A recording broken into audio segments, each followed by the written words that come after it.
अगर भारत को देवी कहने और उसके आगे सजदा करने, तो दरअसल कौम परस्ती को, वतन से मोहब्बत को मजहब में तब्दील कर रहे, और फिर यहां पर बोल रहे कि अगर भारत में रहना है तो वंदे मातरम गाना पड़ेगा। भाई ये तो संविधान के खिलाफ है, सुप्रीम कोर्ट के जजमेंट के खिलाफ है।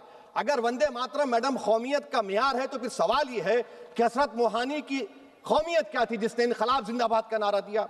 अगर यूसुफ मेहर अली ने quit India Simon go back का नारा दिया तो उसकी कौमियत क्या थी? अगर हैदराबाद से मौलवी अलाउद्दीन जो मक्का मस्जिद का पहला मुजरिम है काला पानी में, और तूनेबाज खान जो मारकर लाश को लटका दिया गया था हैदराबाद में 8 दिन तक, उसकी कौमियत क्या थी? अगर इनायतुल्लाह काफी जो जिहाद का फतवा अंग्रेजों के खिलाफ दिया मुरादाबाद में, जब उनको 2 दिन में फांसी की सजा दी गई, और जब फांसी की सजा के बाद जा रहे हैं तो इनायतुल्लाह मौलाना काफी की जबान पर क्या था? वो रसूलुल्लाह हमारे प्रॉफिट की नात पढ़ रहे थे। क्या पढ़ रहे थे? कोई गुल बाकी रहेगा ना चमन रह जाएगा, पर रसूलुल्लाह का दीन हसन रह जाएगा। तो उनकी कौमियत क्या थी? माल्टा की जेल में महमूदुल हसन, हुसैन अहमद मदनी 6 महीने माल्टा की जेल की ग्राउंड में पड़े रहे, उनकी कौमियत क्या थी? अल्लामा फजल खैराबादी का वो सेल काला पानी का पुकार पुकार कर इनसे पूछ रहा है, जो वहीं पर मर गए, खबर वहां पर है, बताओ मेरी कौमियत क्या थी? मैडम, मैं एक मुसलमान हूं, मैं इस्लाम को मानने वाला बावकार इंसान हूं, और मेरे मजहब की बुनियादी तालीम तौहीद है, ला इलाहा इल्लल्लाह, नहीं है कोई खुदा सिवा अल्लाह के। और कुरान में अल्लाह क्या बोल रहा? इय्याका नाबुदु इय्याका नस्तईन, तुम मेरी इबादत करो, मुझे मानो। मुझे कहां से मिल रहा? आर्टिकल 25 से मिल रहा है। मुझे कहां से मिल रहा है? Liberty of thought, expression, belief, faith and worship से मिल रहा है। ये भूमि मेरी माता है और मैं पृथ्वी का पुत्र हूं। आदरणीय अध्यक्ष जी, यही वो विचार है जिसको प्रभु श्री राम ने भी लंका के वैभव को छोड़ते हुए कहा था, जननी जन्मभूमिश्च स्वर्गादपि गरीयसी। वंदे मातरम यही महान सांस्कृतिक परंपरा का एक आधुनिक अवतार है। आदरणीय अध्यक्ष जी, बंकिम दा ने जब वंदे मातरम की रचना की तो स्वाभाविक ही वो स्वतंत्रता आंदोलन का स्वर बन गया।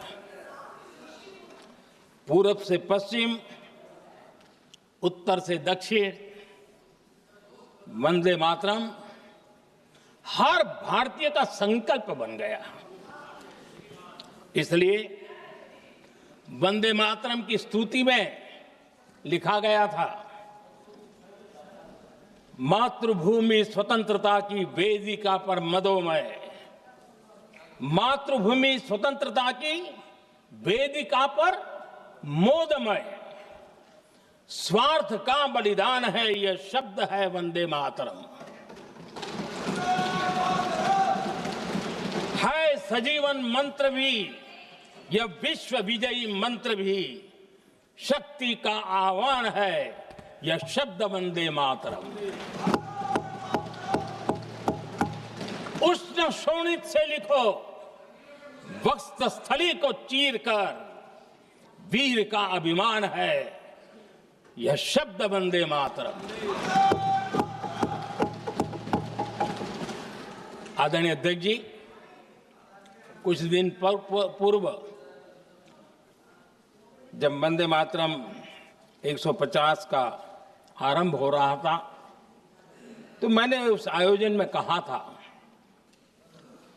वंदे मातरम हजारों वर्ष की सांस्कृतिक ऊर्जा भी थी, उसमें आजादी का जज्बा भी था और आजाद भारत का विजन भी था।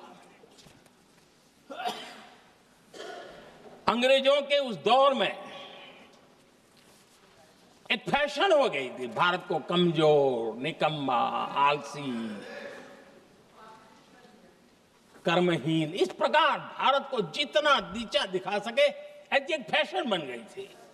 और उसमें हमारे यहां भी जिन्होंने तैयार किए थे वो लोग भी वही भाषा बोलते थे। तब बंकिम दा ने उस हीन भावना को भी झकझोरने के लिए और सामर्थ्य का परिचय कराने के लिए वंदे मातरम के भारत के सामर्थ्यशाली स्वरूप को प्रकट करते हुए आपने लिखा था,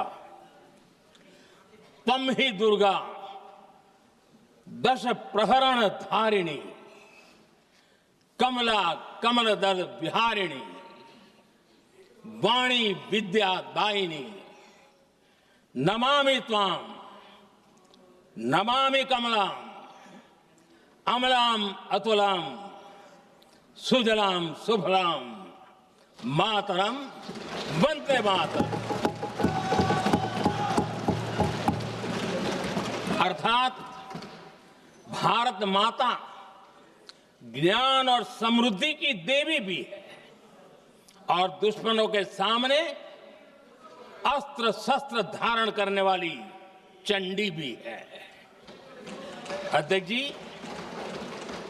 ये शब्द, ये भाव, ये प्रेरणा गुलामी की हताशा में हम भारतीयों को हौसला देने वाले थे।